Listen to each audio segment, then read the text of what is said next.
ಶಂಖಚೂಡನಿಂದ ಶಿರೋರತ್ನ ಮತ್ತು ಅರಿಷ್ಟಾಸುರ, ಕೇಶಿಕಾಸುರ, ವ್ಯೋಮಾಸುರರ ವಧೆ. ಒಂದು ದಿನ ಕೃಷ್ಣ ಬಲರಾಮರು ತಮಗೆ ಪ್ರಿಯರಾದ ಗೋಪಿಕೆಯರೊಂದಿಗೆ ಸರಸ ಸಲ್ಲಾಪದಲ್ಲಿ ಮುಳುಗಿದ್ದರು. ಕೃಷ್ಣ ಸಖಿಯರ ಕೋರಿಕೆಯಂತೆ ಕೊಳಲನ್ನು ನುಡಿಸುತ್ತಿರಲು ಎಲ್ಲರೂ ಮೈಮರೆತಿದ್ದರು. ಗೋಪಿಕೆಯರು ತಮ್ಮ ಮೈಮೇಲಿನ ಉಡುಪುಗಳು ಅಸ್ತವ್ಯಸ್ತವಾಗುತ್ತಿರುವುದನ್ನೂ ಗಮನಿಸದೆ ಕೊಳಲ ಗಾನಕ್ಕೆ ತಮ್ಮನ್ನೇ ಒಪ್ಪಿಸಿಕೊಂಡು ಕುಣಿಯುತ್ತಿದ್ದರು. ಆಗ ಅಲ್ಲಿಗೆ ಕುಬೇರನ ಅನುಚರನಾದ ಶಂಖಚೂಡನೆಂಬ ಯಕ್ಷ ಬಂದು ಕುತೂಹಲದಿಂದ ಅಲ್ಲಿ ನಡೆಯುತ್ತಿದ್ದ ನರ್ತನವನ್ನು ಕಂಡು ಆ ಗೋಪಿಕೆಯರ ಮೇಲೆ ಕಣ್ಣು ಹಾಕಿ ಅವರುಗಳನ್ನು ಉದ್ದಟತನದಿಂದ ಉತ್ತರ ದಿಕ್ಕಿಗೆ ಬಲಾತ್ಕಾರದಿಂದ ಎಳೆದೊಯ್ದನು. ಶಂಖಚೂಡನು ಆ ಗೋಪಿಕೆಯರನ್ನು ಕಾಡುತ್ತಿರುವ ವಿಷಯ ಕೃಷ್ಣನ ಗಮನಕ್ಕೆ ಬಂದಿತು. ಅಣ್ಣ, ಕಣ್ಣು ತೆರೆದು ನೋಡು, ನಮ್ಮ ಗೆಳತಿಯರನ್ನು ಯಕ್ಷನೊಬ್ಬ ಎಳೆದಾಡುತ್ತಿದ್ದಾನೆ ಎಂದು ಬಲರಾಮನನ್ನು ಎಚ್ಚರಿಸಿ ಅವನೊಂದಿಗೆ ಯಕ್ಷನನ್ನು ಬೆನ್ನಟ್ಟಿದನು. ಅಣ್ಣ ತಮ್ಮಂದಿರಿಬ್ಬರೂ ಸೆಣಸಾಡಿ ಆ ಯಕ್ಷನಿಂದ ಯುವತಿಯರನ್ನು ಬಿಡಿಸಿದರು. ಕೃಷ್ಣನು ತನ್ನ ಮುಷ್ಟಿಯನ್ನು ಬಿಗಿ ಮಾಡಿಕೊಂಡು ಯಕ್ಷನನ್ನು ಕೊಂದು ಶಂಖಚೂಡನ ತಲೆಯ ಮೇಲೆ ಶೋಭಿಸುತ್ತಿದ್ದ ಶಿರೋರತ್ನವನ್ನು ತಂದು ಅಣ್ಣ ಬಲರಾಮನಿಗೆ ಕೊಟ್ಟನು. ಗೋಪಿಕೆಯರೆಲ್ಲ ಕೃಷ್ಣನಿಗೆ ತಮ್ಮ ಕೃತಜ್ಞತೆಯನ್ನು ತೋರಿಸಿ ಮಂಗಳಾರತಿಯನ್ನು ಮಾಡಿ ಧನ್ಯತಾಭಾವದಲ್ಲಿ ಮಿಂದರು. ಒಮ್ಮೆ ಅರಿಷ್ಟ ಎಂಬ ಅಸುರ ಬೃಹತ್ತಾದ ವೃಷಭನ ರೂಪ ಧರಿಸಿ ವ್ರಜಕ್ಕೆ ಬಂದನು. ಹೂಂಕಾರ ಮಾಡುತ್ತಾ ಗೊರಸುಗಳಿಂದ ನೆಲವನ್ನು ಸೀಳುತ್ತಾ ಸಿಕ್ಕವರ ಮೇಲೆ ಹಾಯುತ್ತಾ ನೇತ್ರವನ್ನು ಕೆರಳಿಸಿ ಜನಸಂದಣಿಯ ಮೇಲೆ ಜಾಡಿಸಿ ಧೂಳೆಬ್ಬಿಸುತ್ತಾ ನುಗ್ಗುತ್ತಿದ್ದನು. ಆ ವೃಷಭನನ್ನು ನೋಡಿದರೆ ಸಾಕು, ಗರ್ಭಿಣಿ ಹೆಂಗಸರಿಗೆ ಗರ್ಭಸ್ರಾವವಾಗಿ ಬಿಡುವಷ್ಟು ಭಯ ಹುಟ್ಟಿಸುವಂತಿತ್ತು. ಇದು ಸಾಮಾನ್ಯವಾದ ಪಶುವಲ್ಲ, ಮಾಯದ ವೃಷಭ ಎಂಬುದನ್ನು ಅರಿತ ಗೋಪರು ಈ ವಿಚಾರವನ್ನು ಕೃಷ್ಣನ ಗಮನಕ್ಕೆ ತಂದರು. ಕೃಷ್ಣ ತತ್ತರಿಸಿ ಹೋಗಿದ್ದ ಜನರಿಗೆ ಧೈರ್ಯ ಹೇಳಿ ಧೂಳೆಬ್ಬಿಸುತ್ತಿದ್ದ ವೃಷಭಕ್ಕೆ ಎದುರಾಗಿ ನಿಂತುಕೊಂಡನು.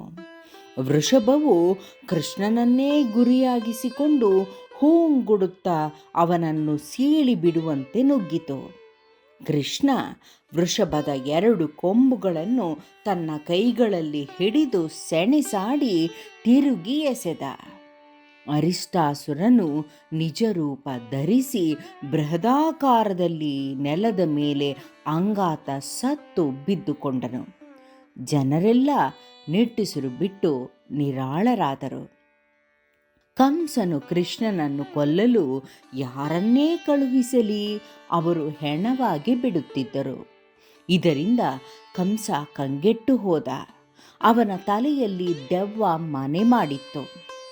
ಕೇಶಿಕಾಸುರ ಎನ್ನುವ ಇನ್ನೊಬ್ಬ ದಾನವನನ್ನು ಕೃಷ್ಣನನ್ನು ಕೊಲ್ಲಲು ನಿಯೋಜಿಸಿ ಕಳುಹಿಸಿದನು. ಅರಿಷ್ಟಾಸುರನು ವೃಷಭದ ವೇಷ ಧರಿಸಿ ಬಂದರೆ ಕೇಶಿಕಾಸುರನು ಅಶ್ವದ ರೂಪವನ್ನು ಧರಿಸಿ ಬಂದನು. ವೃಷಭವು ಹೇಗೆ ಹೂಂಕರಿಸಿ ವ್ರಜ ನಿವಾಸಿಗಳನ್ನು ಕಂಗೆಡಿಸಿತೋ ಹಾಗೆಯೇ ಅಶ್ವವು ಕೆನೆಯುತ್ತಾ ಹಾರಾಡಿ ರಭಸದಿಂದ ಓಡುತ್ತಾ ಗೋಪಾಲಕರನ್ನು ಬೆದರಿಸಿ ನೆಗೆಯುತ್ತಿತ್ತು. ಆಗ ಕೃಷ್ಣ ಅಲ್ಲಿಗೆ ಬಂದವನು, ನೀವುಗಳು ಎಷ್ಟು ಬಡಿದರೂ ಮತ್ತೆ ಎದ್ದು ಬಂದು ಮುಗ್ಧ ಜನರನ್ನು ಹಿಂಸಿಸುತ್ತೀರಿ, ನಿಮ್ಮನ್ನು ಸುಮ್ಮನೆ ಬಿಡಬಾರದು ಎನ್ನುತ್ತಾ ಅಶ್ವದ ಮುಸುಡಿಗೆ ಬಲವಾಗಿ ಹೊಡೆದ. ಅಶ್ವವು ಕೆಲಕಾಲ ಮೂರ್ಛೆ ಹೋಯಿತು. ನಂತರ ಅದರ ಬಾಲವನ್ನು ಹಿಡಿದುಕೊಂಡು ತಿರುಗಿಸಿ ತಿರುಗಿಸಿ ದೂರಕ್ಕೆ ಎಸೆದ. ಅಸುರನು ತನ್ನ ನಿಜ ರೂಪದಲ್ಲಿ ರಕ್ತ ಕಾರಿಕೊಂಡು ನೆಲದ ಮೇಲೆ ಅಂಗಾತ ಬಿದ್ದುಕೊಂಡ. ಗೋಪರಿಗೆ ಈ ರೀತಿ ರಕ್ಕಸರು ಬರುವುದು ಕೃಷ್ಣನಿಂದ ಹೀನಾಯವಾಗಿ ಸಾವಿಗೀಡಾಗಿ ಅಂಗಾತ ಬೀಳುವುದನ್ನು ನೋಡಿ ನೋಡಿ ರೂಢಿಯೇ ಆಗಿ ಹೋಗಿತ್ತು.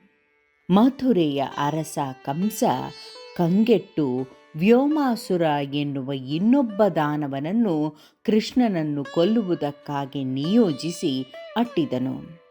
ಬಲರಾಮ ಕೃಷ್ಣರಿಬ್ಬರೂ ಗೋಪಕರೊಡನೆ ಕೂಡಿಕೊಂಡು ಚೋರಪಾಲ ಎನ್ನುವ ಆಟವನ್ನು ಆಡುತ್ತಿದ್ದರು. ಕೆಲವರು ಚೋರರ ಪಾತ್ರವನ್ನು, ಕೆಲವರು ಪಾಲಕರ ಪಾತ್ರವನ್ನು ವಹಿಸಿದ್ದರು. ಅಲ್ಲಿಗೆ ಬಂದ ವ್ಯೋಮಾಸುರನು ತನ್ನ ಮಾಯಾಜಾಲದಿಂದ ಗೋಪಾಲಕರಂತೆ ತಾನೂ ವೇಷ ಧರಿಸಿ ಒಬ್ಬೊಬ್ಬ ಕೃಷ್ಣನ ಸಹಚರರನ್ನೂ ಹಿಡಿದು ದೂರಕ್ಕೆ ಒಯ್ದು ಗುಹೆಯೊಂದರೊಳಗೆ ಬಂಧಿಸಿ ಇರಿಸುತ್ತಿದ್ದನು. ಕೃಷ್ಣನಿಗೆ ರಕ್ಕಸನ ಈ ಮೋಸ ಅರ್ಥವಾಗಿ ಹೋಯಿತು. ಇನ್ನೊಮ್ಮೆ ವ್ಯೋಮಾಸುರ ಸಹಚರನನ್ನು ಹಿಡಿದುಕೊಳ್ಳಲು ಬಂದಾಗ ಕೃಷ್ಣ ಗರ್ಜಿಸುತ್ತಾ ಅವನ ಮೇಲೆ ಹಾರಿದನು. ಇಬ್ಬರಿಗೂ ಘೋರ ಕಾಳಗವೇ ಆಯಿತು. ವ್ಯೋಮಾಸುರನನ್ನು ಕೃಷ್ಣ ಎದೆ ಬಗೆದು ಕೊಂದನು.